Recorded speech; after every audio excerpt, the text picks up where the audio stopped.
What is up, guys? Welcome back to the channel. It's Jeff Guy here, and in today's video we're breaking down some of my live gameplay. I haven't really done this on the channel yet, so if you do enjoy, please subscribe, like, do all those things. Let me know you want to see more of this. This is my Broncos team. This is a franchise. I believe we're in year 4 or year 5. We've had it since Madden launched. I've been the Broncos. I went to the Super Bowl the first year. I missed the playoffs. Or no, I went to the Super Bowl the first year, lost to our commissioner. I then made the playoffs and then didn't do that well. And then I missed the playoffs and then I won the Super Bowl. And now we're in year 5. And this team has gotten pretty good, actually. I'm going to pause the gameplay just to give you a sense of what the team looks like. I know you can see we have a ton of superstars on the field, and we're actually looking at my opponent's gameplay because I just did not record this game. But let's take a look at the team and see what we're actually working with. So as you can see, we do wind up winning this game pretty handedly, 49-21. Fantastic result. Let's take a look at the lineup and see what makes this team click. Right, so the big thing, and you can see it here, is that Bo Nix is now an unbelievably high overall. We have invested in him so much. He's a weekly training guy for us, and we just put up as many numbers as we can that are realistic. I think I'm definitely one of the more high-powered offenses in the league, but I'm also not cheesy. Bo Nix is 27, X Factor, 93 throw power with boosts, fantastic accuracy, and good enough speed, 84. I definitely have no problems. For abilities on him, we have Hot Route Master, Inside Deadeye, Dashing Deadeye, Protected, and Gunslinger. You definitely see those come to life when we look over the gameplay. He's unreal. He is now playing on he's playing on his 5th-year option next year, and he's going to be a problem. Next up, we have Sean Saxton, running back, was a rookie out of Notre Dame. Not a draft pick, but we did trade for him. He has 99 break tackle and 85 speed. Definitely a bell cow, like a Derrick Henry type, even though, he's 5'10", 220. He's not quite as big as Derrick Henry. But we have tank, backlash, and goal line back on him. He's a pretty good receiving back as well, even though his ratings don't necessarily reflect that. He is a 3-down back for us. Not really a home run hitter, but that tank ability is one of the best in the game, and he can definitely break runs. We did actually earn superstar development with our receiver. He did score 2 touchdowns in that game. His name's Justin Waters. Nothing really special. 92 speed, 89 change of direction with boosts. He's fine. Like, once he gets high overall, we'll definitely see him start to develop. But our 2 wide receivers that are really fantastic, Troy Franklin, who's on the last year of his current deal. I don't know if we're going to have the money to re-sign him. 92 speed, 88 change of direction. Just really solid player around the board. He's college teammates with Bo Nix, so I don't want to break them up, but I might be forced to because I did sign Marvin Mims to a pretty handsome deal. He's a 90 overall now 92 speed, 96 excel, 89 change of direction. Just really sharp route runner. He's always open. I get him the ball. He's probably my leading receiver other than Devin Culp. Now, Devin Culp is if you load up a CFM, he's a nobody, right? He's like a 60-something, 62 tight end, 90 speed though, and I feed my tight ends the rock. So we've earned him X Factor after a couple years. He's not, 90 speed, 94 catch and traffic, 92 acceleration, some really good ratings on him. And although he's only an 80 overall now, or he's an 81 right now. He definitely still has upside because he's only 27. We'll continue to feed him and feature him in our offense. A couple abilities on him, but the goal is to get down here where we can get to like a route tech or something like that. I don't know if it's ever going to happen with him, but that would be an amazing result. The thing that makes this team so amazing is that we have hit the lottery on 2 undrafted free agent linemen.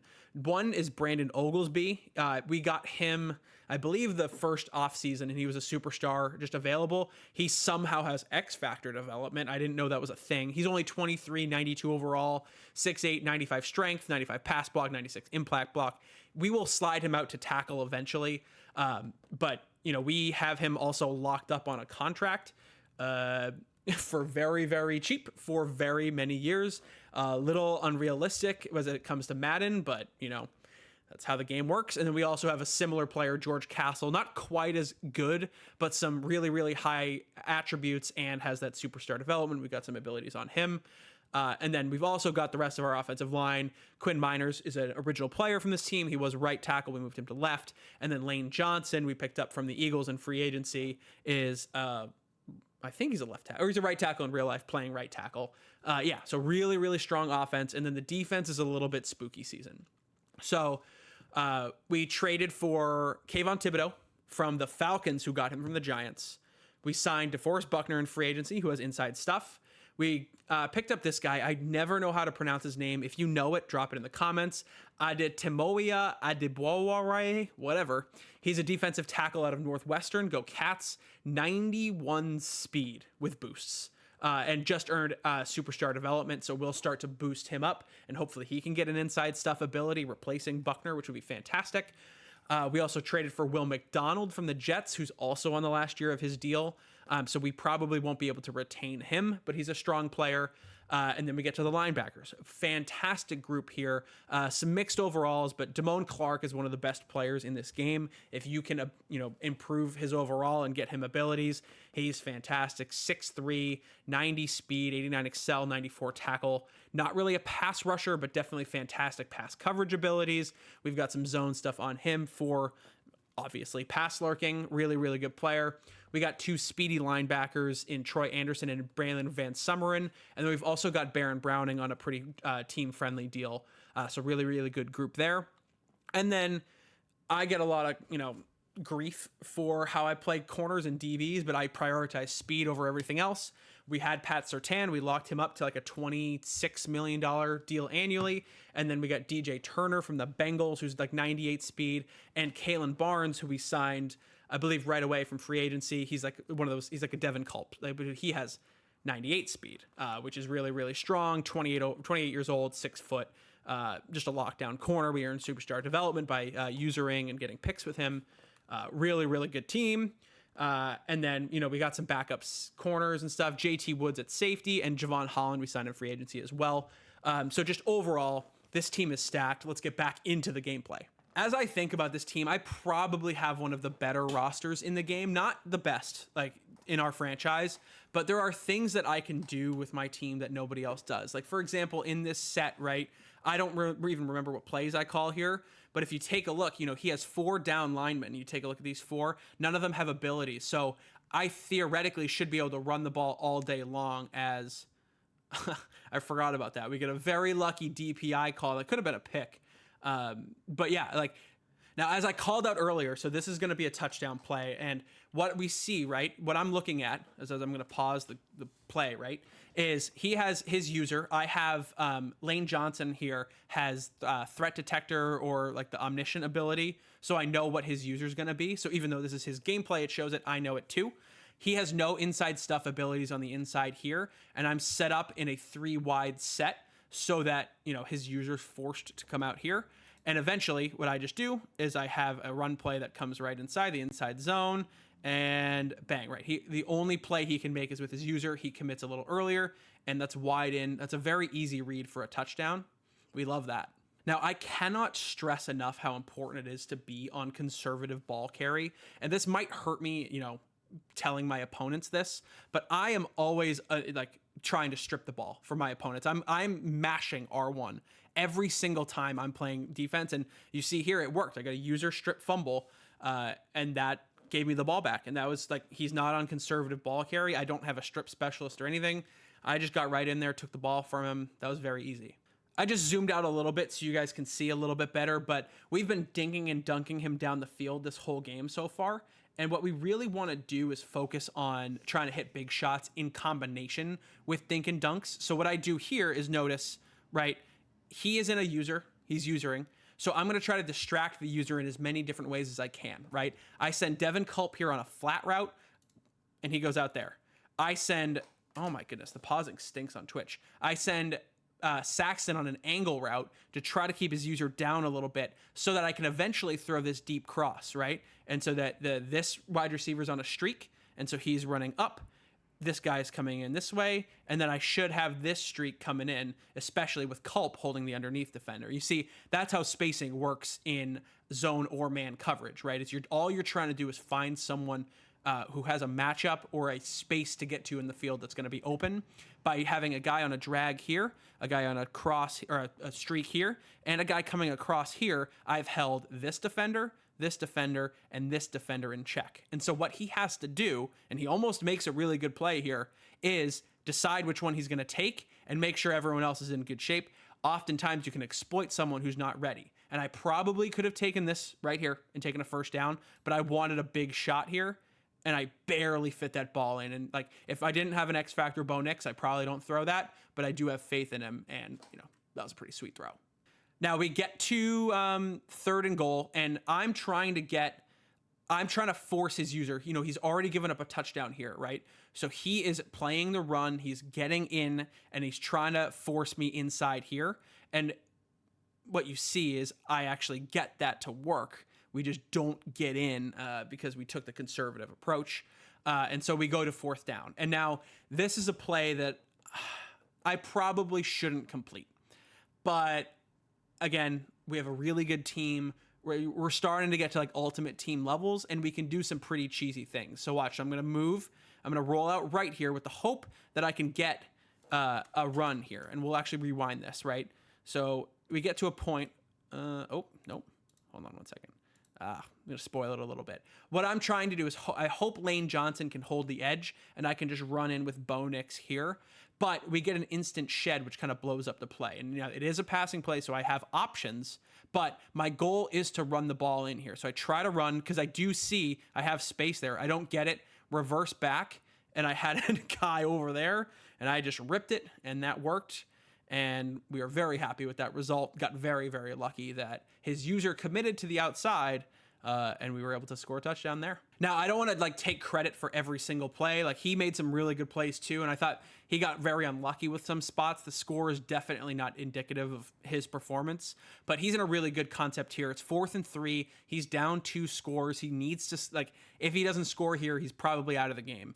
And he does a great job. This is a zone and man beater, right? He's got Downs here who could beat Surtain if he can get open. He'll have Mitchell coming across, Burton coming across, and likely going up. Really, really good play design here, and he actually does get it. And watch what happens here. He does a really good job. I'm usering Surtain, and he has the he has the omniscient ability too, probably on one of these linemen. So he knows I'm usering Surtain. And I am, overcommitting. I'm trying to play the short stuff to get a stop on 4th down. I'm okay if he converts it because I'm up 2 scores, right? And so I play here, and we have 3 guys covering 1. And if you notice, he's got 2 things he could do. 3 things. 1, he could try to take off with Richardson. He's not getting there, right? He could throw this one, which is not, 3 guys on him. He could throw the deep ball to Isaiah Likely and try to get something. But watch, square is just going to be wide open because I overcommit. And bang, wide open, big gain for him. And he gets, 20-ish yards. Really good result for him on 4th and 3. So another 4th down play upcoming for him. This is the same drive, still 14-0, 5:28 left in the 2nd quarter. And this is where I kind of say he gets a little bit unlucky. Because if you see, we're in a 4-3 defense. And if I recall correctly on where we're at, we've got edge defenders here, and we're blitzing all of these linebackers to try to stop the quarterback run. And he notices that, audibles out, and just see what happens here. Right, audibles out of that. We blitz everybody, and I've got my user trying to take something away, and I take the tight end on one side. He throws the other way. Really good read. Just very unlucky result as our pass rush just gets a little bit there to upset Anthony Richardson on the throw.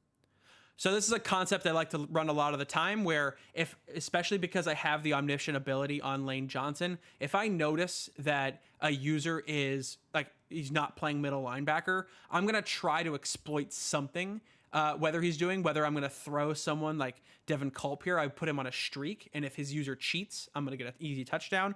Or I'll bring someone from this side and have them run kind of a drag or a crosser in that if they're busy on one way, they're not going to be able to play both routes. And so what happens here is I actually take over the middle because he commits middle, right? And that play, oh my goodness, I am so slow at breaking down film, but there's so much good stuff here.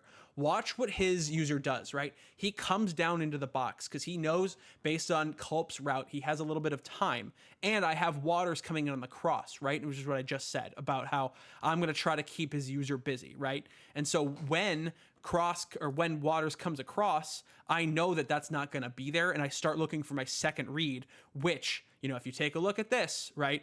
This is going to be our 1 read. This is going to be 2. This is going to be 3. We only have 1 more read because this is a clear out route. and watch for the throw I make. So, okay, and just watch it. Like, I'm gonna keep pausing because no one gets open. No one gets open. Finally, Marvin Mims gets a step, and I'm able to take a little user journey out, around, and score a touchdown. That was one of the better plays we made. I'm noticing as I'm watching this film, it's helpful for me, is I'm fading back very far in the pocket. I need to do a better job of stepping up in the pocket, and being more confident in making those throws. Granted, it worked out for me there, but that's not always going to be the case, and I got to be better. So Colt and I actually had a very fun conversation about this play after the game, because if you know anything about Anthony Richardson in Madden, and this guy's a good player and he's good with Anthony Richardson, he can run like nobody else. And so he has been running against me in previous games, against every other opponent, and in this game, quarterback draw, just to get these short yardage situations, right? And so what I have lined up is I have Will McDonald inside stuff. I have Buckner, I believe, inside stuff there. And then Thibodeau outside stuff, along with Clark on the outside as just like a little hedge, right? And then we've also got guy here, guy here, guy here. So a lot of guys coming in. And even though he's got 1, 2, 3, 4, 5, he's only down 1, he could still get this. But what he does do is audible to a screen. And he is 5 wide here with Kadarius Toney on a screen. I had him 1 year. He's okay. But look, this is a perfect setup. It's a perfect setup because on a screenplay, you want as many defenders or blockers as you do, many blockers as you do defenders. And look, likely, I think that's Mitchell and Downs, and I've only got 2 guys over there. I've got Clark in a zone. I've got my user Anderson, and I don't know who this is. I think this is Woods.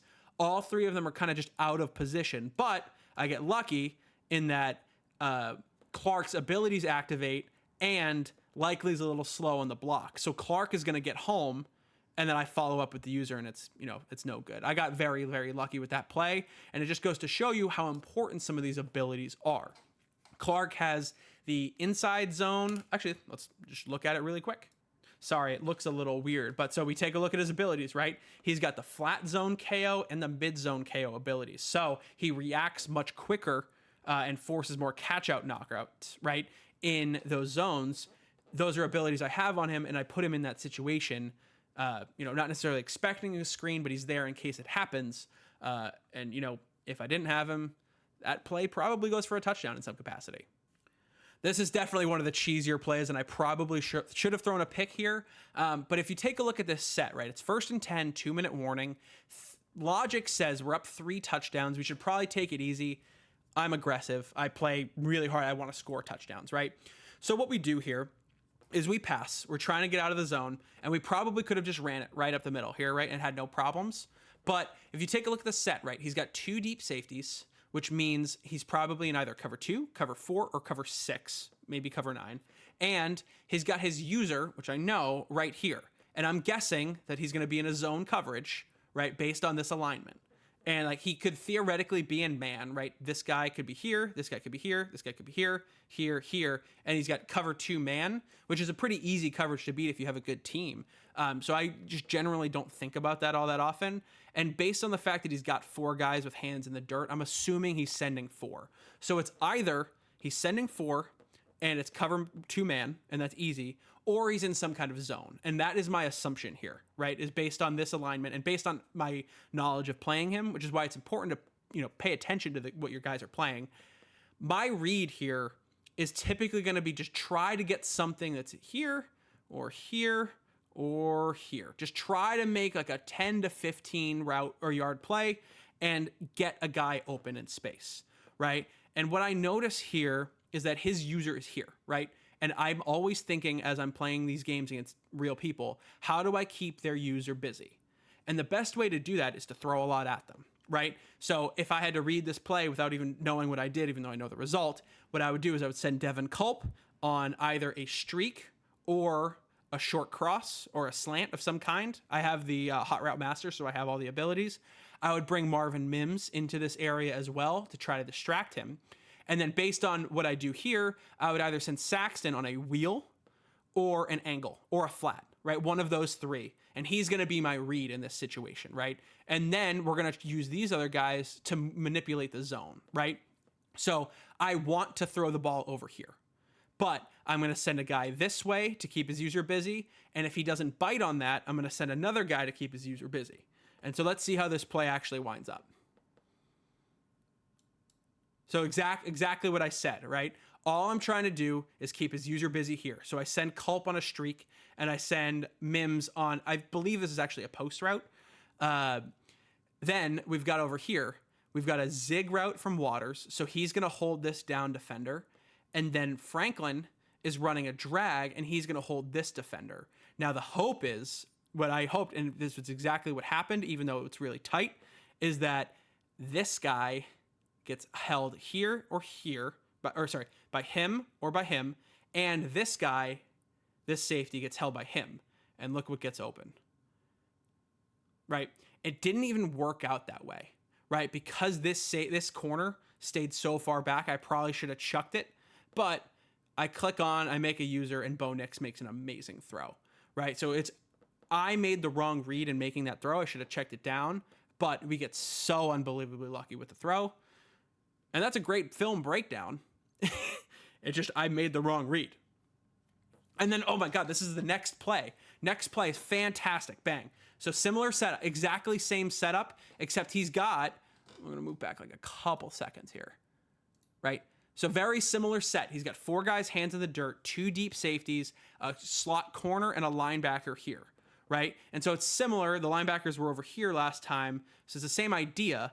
And so what worked last time was moving people over. I'm going to try to do something where I move someone in here. And let's take a look at the read. I believe I run this play just stock, which is it's a zig here, in here, out there, flat there, streak there, right? And so what happens is his user is running back. He makes a mistake here, right? Because his user should either be here on the flat or here with Culp. And now he's just running straight back. There's nothing for him to do. And you notice I have Troy Franklin sneaking in right here. And let's see what happens. A little bit late on the throw, but I'm able to use my left stick. You see on the PlayStation controller. Use this stick to control where the ball is going. So I threw it left, so he stopped on the play. And then I also clicked on with circle, held Troy Franklin in place and made the catch. And then I get so lucky because he breaks 2 tackles and scores a touchdown. And like, this is the kind of play where it's like, there's nothing I can do about that. Like, that's just like the game. Like, I didn't score that touchdown. The game didn't let him make 2 tackles, but we get very lucky and we're up 28-0 going into the half. He does wind up scoring here. I want to give him some credit for, he had a really good drive and then has a really, really nice play on. So it's 4th and goal, 17 seconds left. And I've been kind of bullying him, even though, or bullying him inside where I'm getting a lot of pressures. And I line up in goal line here. And so what he's got on his side, right, is 4 receivers and a running back against 4 receivers. So 5 potential blockers, maybe 6 against 1, 2, 3, 4, 5, 6, 7, 8, 9 potential rushers. And my user's here, so he's really only facing 8, but he's got to get this ball out quick. And what does he notice? He's got 3-on-1, right? And so he'll make this throw pretty easy, right? Where he just chucks it up, sees that my guy's in a flat, bang, clicks on. Good read.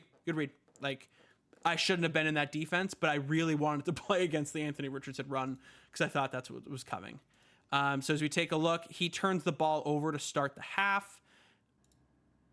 And like, this play is like the reason we're always so focused on Anthony Richardson when we play this guy, because if you take a look, there's 4 different guys that could have tackled him and we don't even get anywhere close. He's like prime Cam Newton. Very, very difficult to deal with. We got very lucky that he only put up 14. I believe he winds up getting to 21 or 28 points towards the end here. But we made it to a point where, it wasn't a big deal if he got in. But we always do try to play it just in case.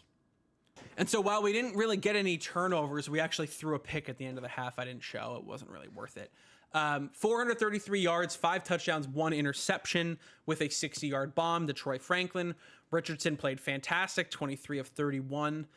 Jonathan Taylor, 14 or 51 with that fumble. We really bottled him up, which was good. Richardson, only 5 carries. We got out ahead. He couldn't run the ball as much, which is fantastic, 5 for 9. And then Saxton, I ran the ball situationally because we were having so much success with the pass. So 9 for 28 is not a very good stat line. He did have those 2 touchdowns, but then you see the receiving and how well we did. Marvin Mims, 6 for 123 and 1.